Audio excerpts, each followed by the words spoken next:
24/7 இவங்க என் மைண்டுக்குள்ளே ஓடிட்டே இருக்காங்க சக்தி. என்னால் இதை விட்டு வெளியிலே வர முடியல.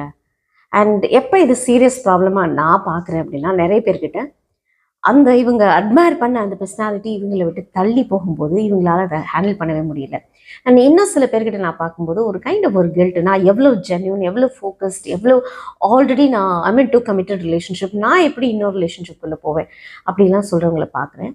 முதல்ல இந்த விஷயத்தை தெரிஞ்சுக்கோங்க. 24/7 உங்கள் மனசுக்குள்ளே யாரோ ஒருத்தர் ஓடிட்டே இருக்காங்க அப்படின்னா, அது முதல்ல லவ் இல்லைன்னு தெரிஞ்சுக்கோங்க.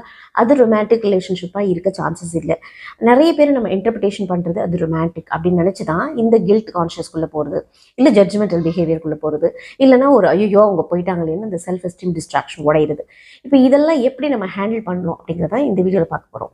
உங்கள் மனசுக்குள்ளே யாராவது 24/7 உங்களை துரத்திக்கிட்டே இருக்காங்க அப்படின்னா, அதை எப்படி ஹேண்டில் பண்ணுறது, ஆக்சுவலாக அதை எப்படி இன்டர்பிரிட்டேஷன் பண்ணுறது, அதில்